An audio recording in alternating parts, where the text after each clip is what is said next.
नमस्कार दोस्तों मैं पंडित कृष्ण कुमार शुक्ला सर्व कल्याण ज्योतिष के YouTube चैनल से आपका स्वागत करता हूं। आज जो मैं वीडियो बनाने जा रहा हूं वो सूर्य और चंद्र के प्रधानता या सूर्य और चंद्र के महत्व के संबंध में है।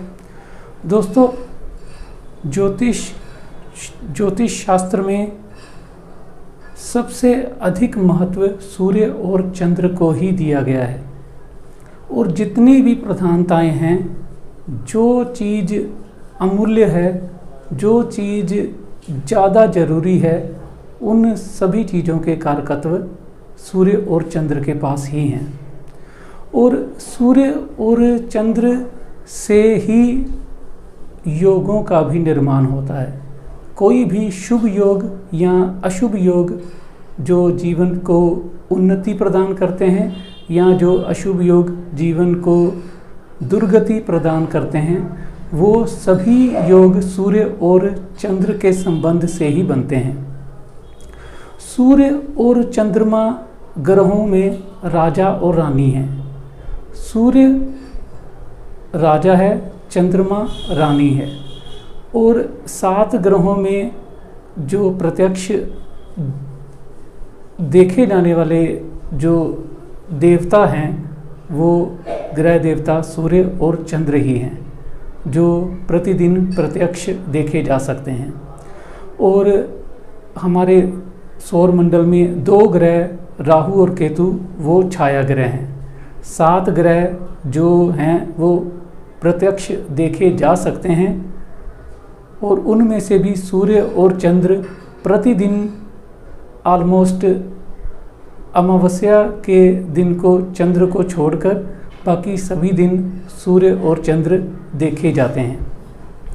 और सूर्य और चंद्र को अगर कोई ग्रह प्रभावित करता है तो वो राहु और केतु ही हैं।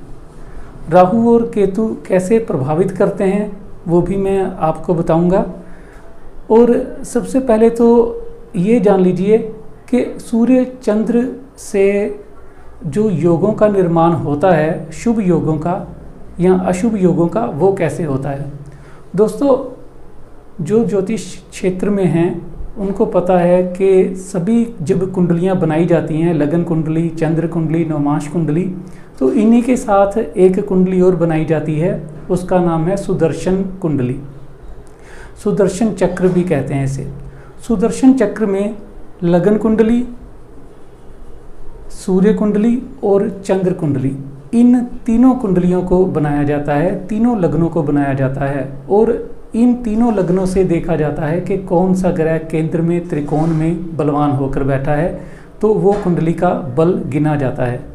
तो इससे भी ये सिद्ध होता है कि सूर्य और चंद्रमा की प्रधानता बाकी सभी ग्रहों से अधिक है, क्योंकि सुदर्शन चक्र में सूर्य कुंडली और चंद्र कुंडली को ही स्थान दिया गया है, बाकी ग्रहों की कुंडलियों को नहीं स्थान दिया गया है।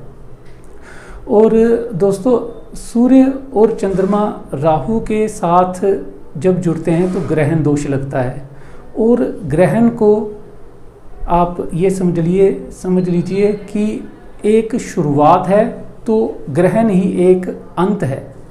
ग्रहण पहले किसी चल रही समस्या का अंत करता है और ग्रहण ही एक नई शुरुआत देता है, या ग्रहण एक नई समस्या की शुरुआत देता है, जैसे कि ये कोरोना वायरस, और ग्रहण ही उस समस्या का समाधान भी करता है। इसके बारे में भी मैंने एक वीडियो बनाना है आगे, मगर संक्षेप में मैं आपको ये बता दूं कि आने वाले 30 नवंबर को ग्रहण आएगा। उस ग्रहण से आप देखेंगे कि ये जो चल रही कोरोना वायरस की समस्या है वो ख़त्म होगी। मगर कभी भी कोई भी दुख आता है तो वो आसानी से जाता नहीं है, वो कुछ ना कुछ झटका दे के जाता है। जैसे कि कहा जाता है कि जब सुबह होने वाली होती है तो रात और घनी हो जाती है। और जो हमारे जीवन में दुख आते हैं तो वो दुख जब जाने वाले होते हैं तो वो दुख भी बढ़ चढ़कर अपना प्रभाव देकर जाते हैं। ये तो आप सभी ही जानते हैं कि जो समस्याएं होती हैं वो कभी कभी अपना विकराल रूप दिखाती हैं, और जब वो अपना पूरा विकराल रूप दिखा देती हैं उसके बाद ही उस समस्या का समाधान भी होता दिखाई देता है। तो दोस्तों, ये सूर्य और चंद्र का जो महान या प्रधानता है वो जितना गुणगान किया जाए उतना कम है।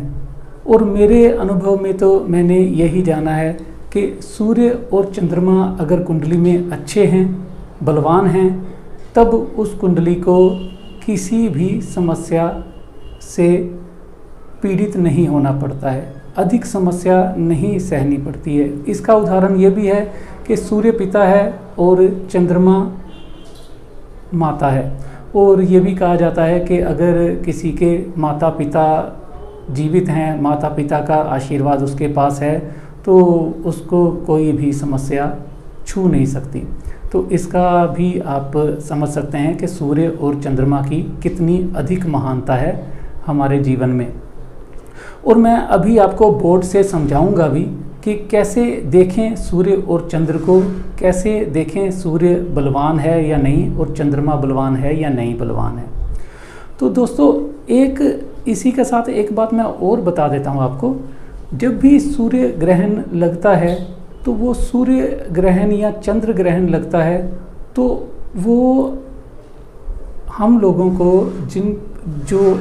जिनकी कुंडली में सूर्य ग्रहण है, या जब किसी गोचर में सूर्य ग्रहण का प्रभाव बनता है, तब भी देखने में आता है कि दुनिया में त्राहिमाम होती है, दुनिया परेशान होती है। तो वैसे भी जब हम देखते हैं कि सूर्य आत्मा है और चंद्रमा मन है, और हम ना कभी भी अपने दुश्मनों से नहीं उतना घबराते हैं जितना दुश्मनों की छुपी हुई चाल से घबराते हैं। जैसे अक्सर लोग हमारे पास कुंडली दिखाने आते हैं तो वो अपने दुश्मन का नाम तो लेते हैं कि ये बंदा मेरे साथ दुश्मनी करता है, मगर वो साथ में तुरंत ये पूछते हैं कि पंडित जी समस्याएं बढ़ रही हैं, कहीं इन्होंने कुछ जादू टोना तो नहीं कर दिया हम पर। तो ये बात यही सिद्ध होती है कि राहु केतु जादू टोना है। कोई भी जातक जो है वो प्रत्यक्ष शत्रु, उनसे नहीं घबराता है। अदृश्य जो शत्रु होते हैं या अदृश्य शक्तियाँ होती हैं उन्हीं से घबराता है। ऐसे ही सूर्य हमारी आत्मा और चंद्रमा हमारा मन है, और आत्मा और मन राहु केतु से ही घबराते हैं, राहु केतु से ही प्रभावित होते हैं। इसीलिए हम लोग भी अक्सर इसी बात से चिंतित होते हैं कि हमारे दुश्मन ने कहीं हम पर कोई जादू टोना तो नहीं कर दिया, क्योंकि वो अदृश्य है। तो दोस्तों, अब मैं आपको बोर्ड से समझाता हूँ कि हम सूर्य चंद्र को कैसे समझ सकते हैं, सूर्य चंद्र की प्रधानता को कैसे समझ सकते हैं। दोस्तों, जन्म कुंडली में सूर्य और चंद्र का महत्व, सबसे पहले तो आप समझ लीजिए कि काल पुरुष के अनुसार चौथे भाव में कर्क राशि आती है चंद्रमा की, और पांचवें भाव में सिंह राशि आती है सूर्य की। तो यहाँ पर चौथे भाव का कारक और चौथे भाव से बहुत अधिक संबंध चंद्रमा का जुड़ता है, और पांचवें भाव से सूर्य का संबंध बहुत अधिक जुड़ता है, क्योंकि पांचवें भाव का कारक भी सूर्य बनता है। और इसके बाद सूर्य को दशम भाव में दिग्बल प्राप्त है और चंद्रमा को चौथे भाव में ही दिग्बल प्राप्त है। सूर्य मेष राशि में उच्च का होता है और चंद्रमा वृषभ राशि में उच्च का होता है। दोस्तों, इसी से भी एक चीज़ सिद्ध होती है कि जब सूर्य को 10वें भाव में दिग्बल प्राप्त है और चंद्रमा को चौथे भाव में दिग्बल प्राप्त है, यानी कि आमने सामने, तो यही सबसे महत्वपूर्ण बात यही होती है कि जब भी कुंडली में देखो सूर्य और चंद्रमा में दूरी होना बहुत आवश्यक है। जितनी सूर्य और चंद्रमा में दूरी होगी उतना ही उस कुंडली को बल मिलता जाएगा। और इसी के साथ चंद्रमा से जितने ग्रह केंद्र में होंगे, शुभ ग्रह होंगे, बलवान होंगे, उतना ही उस कुंडली को बल मिल जाएगा। और सूर्य से भी जितने ग्रह केंद्र में होंगे, बलवान होंगे, उस कुंडली को बल मिल जाएगा। और लगन से तो आप जानते ही हैं, लगन से जितने ग्रह केंद्र में होंगे, बलवान होंगे, तो लगन को बल मिल जाता है। और चंद्रमा जो है ये हमारे मन का कारक है और सूर्य हमारी आत्मा का कारक है। और जो भी सुख दुख हैं वो हम मन से और आत्मा से ही भोगते हैं। तो मैं उसके बारे में आपको इधर से बताऊंगा। दोस्तों, सूर्य और चंद्र, सूर्य आत्मा का कारक है और चंद्रमा मन का कारक है। आत्मा जब प्रवेश करती है शरीर में तो जिंदगी की शुरुआत होती है। जब आत्मा शरीर से निकल जाती है तो जिंदगी खत्म हो जाती है। इसलिए सूर्य ही शुरुआत है और सूर्य ही अंत है।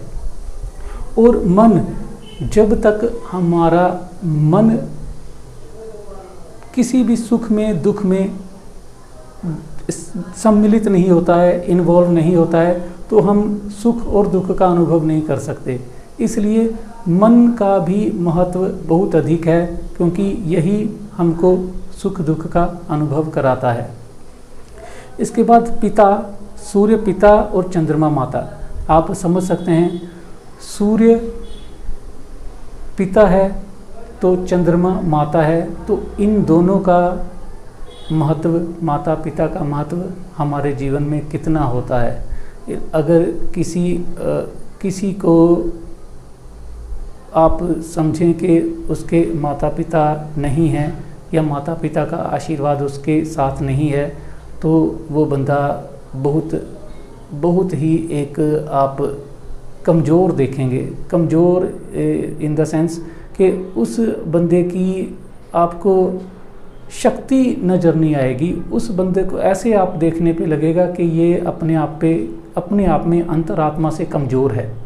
और जिस बंदे के सूर्य और चंद्र यानी माता और पिता उसके साथ हैं, उनका आशीर्वाद है, तो वो आत्मा से और मन से बहुत प्रभावी रहेगा। वो बली रहेगा, आत्मिक बली और मनोबली रहेगा। इसके बाद दोस्तों, सूर्य राजा है और चंद्रमा रानी है। सूर्य ग्रहों में राजा है, चंद्रमा ग्रहों में रानी है। और मंगल सेनापति है, बुध राजकुमार है, शुक्र वो शुक्राचार्य, राक्षस गुरु शुक्राचार्य कहा जाता है। बृहस्पति को देवगुरु बृहस्पति कहा जाता है। शनि दास की श्रेणी में आता है। तो राहु केतु तो उस श्रेणी में आते ही नहीं हैं, जो सौरमंडल में या जो सूर्य का राजसी जो प्रभाव है, या सूर्य जो ग्रहों में राजा है और चंद्रमा रानी है, उनमें राहु केतु को सम्मिलित नहीं किया गया है। इसीलिए राहु और केतु दोनों सूर्य और चंद्रमा से भी एक बदला पूरा करते हैं और दोनों सूर्य और चंद्रमा को ग्रहण भी लगाते हैं। और इसके बाद दोस्तों, सूर्य का जो धातु होती है वो तांबा और सोना होती है। चंद्रमा की धातु चांदी होती है। तो आप सभी जानते हैं कि सोना और चांदी ये हमारे जीवन में कितनी ज़्यादा महत्व रखते हैं। तो क्योंकि सूर्य और चंद्र से जो जो चीज़ आएंगी वो सभी बहुत महत्वपूर्ण है और जीवन के लिए अति आवश्यक हैं। इसके बाद सूर्य चेहरे का तेज है। अगर सूर्य बलवान है तो उसी के चेहरे का तेज बढ़ता है। और चंद्रमा मन की खुशी है, और अगर किसी के मन की खुशी है तभी उसके चेहरे का तेज बढ़ता है। ये बात भी इधर से सिद्ध होगी कि जब सूर्य और चंद्रमा दोनों बलवान होते हैं तभी एक कुंडली को बल मिलता है। ऐसे ही जब मन की खुशी और चेहरे का तेज दोनों ही मिलते हैं तभी एक परमा आनंद का अनुभव होता है। इसके बाद दोस्तों सूर्य दायां नेत्र है, चंद्रमा बायां नेत्र है।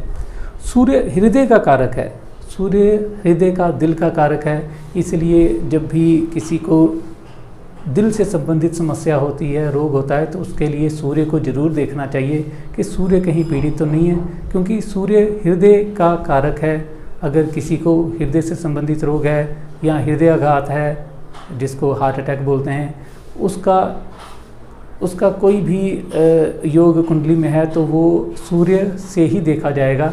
सूर्य राहु, सूर्य केतु, क्योंकि राहु केतु ही ज़्यादा प्रभावी करते हैं सूर्य और चंद्र को। और जो चंद्रमा है वो कार्य करने की खुशी है। चंद्रमा मन सो जाता है, चंद्रमा मन का कारक होने के कारण वो कार्य करने की खुशी भी बताएगा या कार्य करने की गमी, यानी कि वो बंदा खुशी खुशी वो कार्य कर रहा है या खुश होकर नहीं वो कार्य कर रहा है, तो वो चंद्रमा की एक पोजीशन या चंद्रमा की स्थिति कुंडली में बताएगी कि ये बंदा कितना सही कार्य कर रहा है। और इसके बाद यश अपयश जो है वो सूर्य के हाथ में है। आप जानते हैं कि मान सम्मान हो जब भी किसी को मिलता है तो वो सूर्य और चंद्र ही उसमें प्रभावित होते हैं, और ज़्यादा तो सूर्य ही मान सम्मान का कारक है, यश और अपयश का कारक है। सूर्य से ही हमको यश मिलेगा, सूर्य से ही अपयश मिलेगा। अगर कुंडली में सूर्य बलवान है तो वो बंदा यशस्वी होगा, अगर कुंडली में सूर्य पीड़ित है तो उस बंदे को अपयश सहना पड़ेगा। इसके बाद सुख दुख की अनुभूति वो चंद्रमा है। दोस्तों, हम सुख को अनुभव करते हैं और दुख को भी अनुभव करते हैं। सुख में सुखी होते हैं, दुख में दुखी होते हैं। तो ये जो सुख दुख का अनुभव है ये हमारा मन करता है। हमारा मन ही दुखी होता है, हमारा मन ही खुश होता है। तो इससे भी सिद्ध होता है कि कितनी ज़्यादा प्रधानता है चंद्रमा की, क्योंकि मन ही चंद्रमा के पास है और जो आत्मा है वो आत्मा ही सूर्य के पास है। तो बताइए बाकी ग्रहों का प्रभाव क्या रह गया। मैं सूर्य और चंद्रमा के विषय में जितना बोलूं उतना कम है, और मैं इतने लंबे वीडियो बनाता नहीं हूं, नहीं तो मैं चाहता हूं कि बस सूर्य और चंद्रमा का गुणगान करते ही रहें। और मैं तो चाहूँगा कि ज्योतिष क्षेत्र में जितने भी लोग हैं वो सूर्य और चंद्रमा की प्रधानता को अवश्य समझें। बाकी सारे ग्रह जितने भी हैं वो सूर्य चंद्रमा के बल पर ही अपना कार्य करते हैं। सूर्य चंद्रमा कितने बलवान हैं उसी पर निर्भर करता है कि बाकी ग्रह कितने बलवान हैं। राहु केतु ऐसे ग्रह हैं जो सूर्य चंद्रमा को प्रभावित करते हैं, मगर वो भी सदा के लिए नहीं। आपने देखा होगा कि कोई भी दुख अगर किसी को आता है तो वो भी एक दिन बुरा समय आता है, वो भी निकल जाता है। इसी का कारण है कि सूर्य राहु क्षणिक भर कुछ सूर्य राहु की युति कुछ समय के लिए तकलीफ़ दे सकती है, सूर्य केतु की युति कुछ समय के लिए तकलीफ़ दे सकती है, मगर सूर्य राहु और सूर्य केतु इकट्ठे होने पर भी कई चीज़ों में हमको अच्छाई भी दिखेगी, क्योंकि सूर्य ग्रहों का राजा है और चंद्रमा ग्रहों की रानी है। तो आप समझ सकते हैं कि राजा रानी का आदर करना इन सभी ग्रहों का फर्ज भी है। इसके बाद दोस्तों, सूर्य का जो रत्न है वो माणिक्य है, माणिक रूबी बोलते हैं इसको इंग्लिश में, और चंद्रमा का रत्न सुच्चा मोती पर्ल है, साउथ सी पर्ल, बसरे का पर्ल, ऐसे आपको जानकारी होगी माणिक की और मोती की। इसी के साथ साथ सूर्य से जब देखा जाता है तो सूर्य देवता जो हैं ये विष्णु भगवान से संबंध रखते हैं, और जो चंद्रमा हैं वो भगवान शिव से संबंध रखते हैं। और जब भी आप कुंडली में सूर्य और चंद्रमा को देखो तो ये बात को ज़रूर ध्यान में रखना कि सूर्य बलवान होने पर विष्णु भगवान नारायण की कृपा आ रही है और चंद्रमा बलवान होने पर भगवान शिव की कृपा आ रही है। इसलिए ज़्यादातर आप जानते ही हैं कि ज्योतिषी चंद्रमा का उपाय शिव उपासना, शिव आराधना से भी बताते हैं। दोस्तों, सूर्य और चंद्रमा के बारे में और जितना बोला जाए उतना ही कम है, मगर मैं ज़्यादा लंबे वीडियो नहीं बनाता हूँ, तो मैं इस वीडियो को यहीं पर विश्राम दूंगा और आगे भी ज़रूर सूर्य और चंद्रमा पर और एक वीडियो लेकर आऊँगा जो कि आप लोगों को अच्छी जानकारी दे। और आशा करता हूँ कि ये वीडियो आपको अच्छा लगा होगा, और अगर अच्छा लगा है तो मेरे वीडियो को लाइक कीजिए, कमेंट कीजिए, और कुछ अगर आपके पास भी अनुभव है तो आप कमेंट में लिखिए, मुझे अच्छा लगेगा।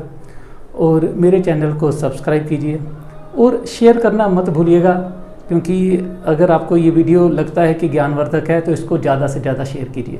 अच्छा, राम राम, नमस्कार, धन्यवाद।